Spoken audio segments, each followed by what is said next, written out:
you've got all this stockpile of video that you've been focused on for 14 plus years. You don't want to just lose it. So when I had the spine surgeon come in, we get video of him, then we get him kind of free flowing instead of doing it off a teleprompter. And then we take all those videos and we break them into 10-second clips that we can then take and use, the vertical one for Facebook and LinkedIn, and then we do a square one that we can use on other ones. And then we use, then we do one for stories, which could also be done for YouTube Shorts, which could also be TikTok if you wanted. But it's one video, we're just having to break it up. Right. I think repurposing video is gonna be a huge trend in 23 for those practices who do not have the time and energy to go like TikTok content first. Right. Hey there, welcome to the Dr. Marketing Tips Show. I am Jennifer. And I'm Corey. And today, what are we talking about, Corey? Talking about video. Video killed the radio. I was already, yeah. I don't have a radio voice and I don't have a video voice. Yeah, that's okay. That's okay. I know. Yeah, you have a podcast voice. Yeah, that's I do. what But I matters. feel like we talk about video all the time. We do. I was actually looking up some old stats, and we have been doing getting to know you videos for providers for almost 14 years. Seriously. Yeah. So we've been talking about video for about 14 years. I remember way back in the day, we had a little flip camera, and you plugged it into a USB, and we were going out there and getting videos of doctors. Yeah, and in those videos, They still do well. They're crap. Thousands and thousands of views, and yeah, they are terrible quality. But it just goes to show that the importance of video grows every single year, and if the quality is not great, as long as the quality of the content is, the video, whether it's fantastic or the lighting's bad and it's kind of shaky, if you've got the video, you're doing something right. It's true, but I will say video is making a shift, and we're talking about trends, and video is going to really be another strong trend in 2023. And we're seeing more and more now that video, from the sake of people are just not going to read, and you got to produce video. And now it's not, the rule of thumb isn't go give me a 1 or 2 minute video. Now the rule of thumb is give me a 27-second video and get every point across in the first 4 seconds, or they're not going to stop. It has to be thumb stopping. And video is very time intensive, and we're really seeing, we're seeing it right now, the rise of TikTok. It's a video-based platform.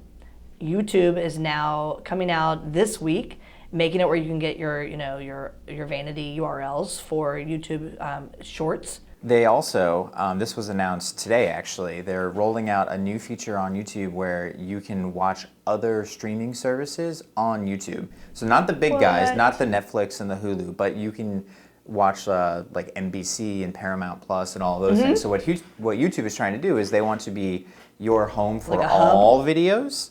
And what they're going to do is they're going to mix in these channels, so this content that you're paying for, with the regular creator content and things that you search for.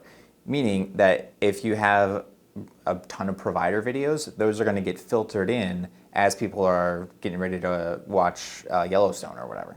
Yeah, you can watch Yellowstone on YouTube now?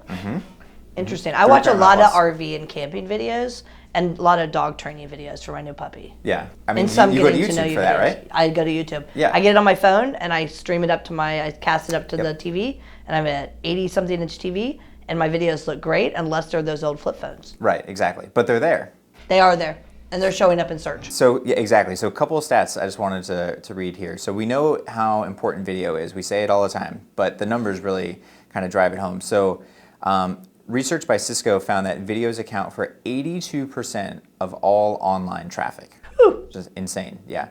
And videos are 53 times more likely to generate a first page search result than other SEO tactics. Meaning, if you want to show up in search quickly, video can help you get there without paying for it. Well, I will say I have a spine doc I've been working with, and it's an ortho practice, and we created at the beginning of the year a list of all the areas that we should create pages on the website for. Now, granted, the website's 1,000+ pages, but we have a list, and when we have an opportunity, we check that list.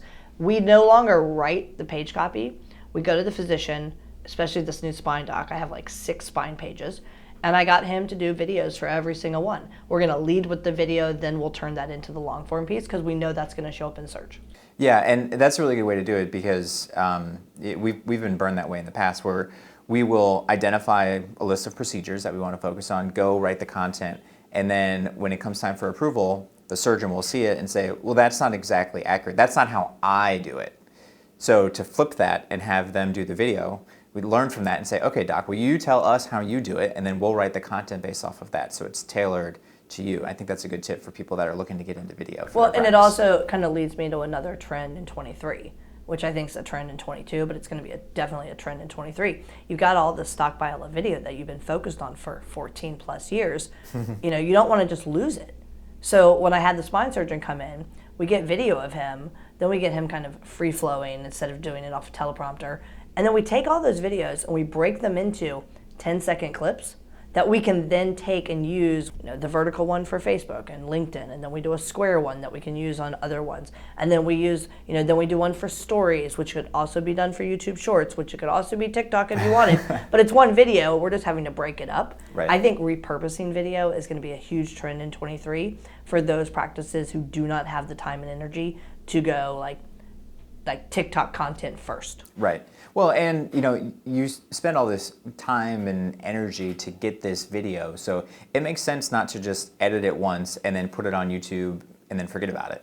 You know, why not take it and break it up into bite-sized snippets that you can use on all these other platforms? And you know, we don't have any like hard numbers like for our clients, but I do have a number. Overall, from research, says that 84% of consumers have been convinced to purchase a product or use a service after watching a video.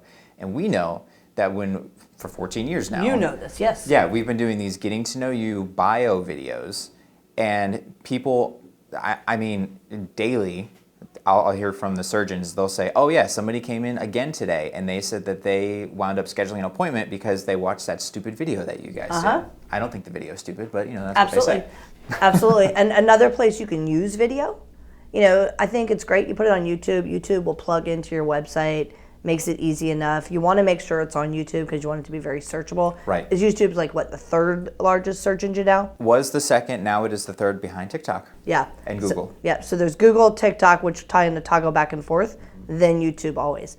Another place I'm using video though is I've really invested this past year into technology for lobby videos. Yeah. And so it's pretty simple. Like I buy into the subscription service for the lobby videos. I get Josh on our team builds the Amazon Fire Sticks, programs them, drops video into them. And then every time we have a new video, he is able to control it from his computer, drops the new videos in, new doctor announcements, things of that nature. And then it's in all of our lobby videos streaming. So it's really, you're able to take, you know, use video from a search standpoint when people are looking for your practice to reinforcing messages from within your practice. Right. I mean, yeah, so if you've got, for example, just kind of like game that out a little bit. So you've got, let's say, a video on a specific procedure. So you film it, you edit it, it goes on your website on that procedures page. Then it also gets cut and used on, let's say, 4 different social platforms. Then it also gets used in lobby videos or exam room videos. So maybe somebody comes in for one procedure, they're sitting in the lobby, your video pops up and they go, oh, I didn't know that they did that. And then boom, that can become another source of revenue like that. So this video winds up getting used in at least half a dozen places. It could also be used in a personalized email thread for reminding somebody of an appointment. They come in, they have an appointment with the knee doctor. Knee doctor says you have an ACL tear, you're going to need surgery. The very follow-up email that gets sent to the patient could be your video explaining to them, you know, it's not a scary surgery. Here's what you can expect. Here's how it is. Here's some positive outcomes. And you're able to create that drip campaign to help ease the patient. Well, not only ease the patient, but it's going to ease the clinical team too, because if you're answering those questions in that video, the next time that patient comes in or hops on the phone or decides to write a message in the portal, you know, they know most of what they need to know, hopefully. That's exactly the case. So yeah, video, I mean, there's just one video, search-driven, one video, so many opportunities. Yeah, and that works for any type of content that's on the video. Like we were just discussing, it's a procedure, but you could do the same thing when it comes to a patient testimonial. There's no reason why you can't take that patient testimonial, cut it up, and then use that on various social platforms and use it to tell a story about your practice. and then reinforce that to current patients, send it out through an email or any other means that you see. Absolutely. Before we end, why don't we talk real quick about user-generated content related to video and what we're seeing from a trend perspective? Yeah, so I think that's going to be a big trend for the next year or two. Is everybody wants to be an influencer. Everybody thinks that they're a star, whether they are or not. So everyone has grown accustomed to doing selfies or pulling out their phone and creating this content. So they're already doing that. So one trend that I think is really going to come to light here is creating this content for practices. So sometimes this happens organically where someone will just want to share a story and we'll find that. And we've actually in the past found content like that, reached out to the person, asked them if we can use it, and then turned around and used that in our marketing. Because user-generated content, it's so authentic that it resonates and it performs better than some of the produced video that we do. But again, it's so easy. It makes sense from a practice standpoint to engage your patients, and you can run contests and do different things like that to get them to create this video and then post that on your social platforms and do everything that we were just talking about, but you don't have to do the work. Your patients are creating the content and then you're reaping all of the rewards. Yeah, I was participating in like a certification course for like hospital social media usage best practices, and it was a hospital group talking about how they're using TikTok. And they're using user-generated content, a strategy for that, specific around certain kind of disease states. And they're kind of broaching the subject somehow, finding the influencers, they're watching to see what's going on, and then they're reaching out to the influencer after they've kind of created that first thing, like checking in for my gastric bypass. And then they're like, hey, we'll follow you along, send these to us, we'll post them. We'll help build your influencer career by repurposing this user-generated content. So I think that's going to be a big trend for the next couple of years. Yeah, and again, it's a win-win because then the burden of creating the content is off of you as a practice, and then the quote-unquote influencer is gaining that clout from creating the video. No, absolutely. And I think that some of the backlash I could see is, well, I can't control that content. But here's the thing: they're gonna if somebody's inclined to create a video anyway about their gastric bypass, they're gonna do it anyway. Right. So yeah, if you can help, obviously if you can help shape the message and be a part of that, great. But if not, if they're going to create a video and hopefully you're providing great service, they're going to say good things, then why not take advantage of it? Yeah. So I think kind of to sum it up is like back in the day, video, especially when we were doing the early getting to know you ones 14 years ago, that video content I always thought was it lived on YouTube. And it lived on YouTube and it went on a page on our website. But now you really have to wear this hat that I have a TV network and I've got different channels and I have to produce different content for those different channels. And my TV network is, my practice, and my channels are Facebook, Instagram, LinkedIn, TikTok, YouTube Shorts, and your website. It goes on and on. Snapchat. And you have to create content that's slightly different for each of those because that's where your patients are and they're looking for that continuity. Well, they're looking for continuity of care and they're also looking for continuity of brand. So if you want to seem like you're everywhere when that person is looking for you, video is your best way to get there. Yeah, and you mentioned a lot of different channels there, so I could just picture someone listening and going, well, how the hell can't be on all am I those going to do all of that channels. stuff?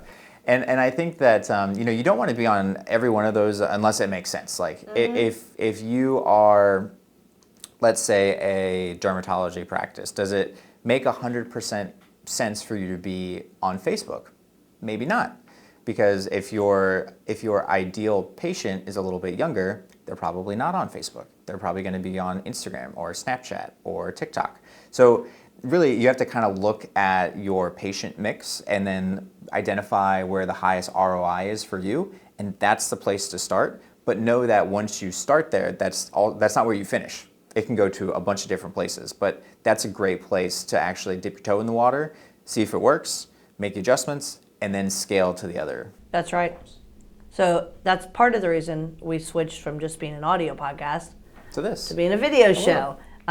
Because we take this content each week, we repurpose it, and we use it across the board on our social channels, including on TikTok, which I really didn't want to put my toes in, but we realized that we have to. And now we're ticking and talking. We're testing the waters so that we can do it for you before you come to us and ask us to do it for you. Absolutely. So with that, I'm Jennifer. I'm Corey. We'll see you next time on the Dr. Marketing Tips Show. Thanks a bunch. Thanks, guys. If you want more like this, hit like and subscribe so you'll always be alerted to new episodes when they come out. And if you want information about us, visit us over at insightmg.com. That's insightmg.com. We'll see you on the next episode.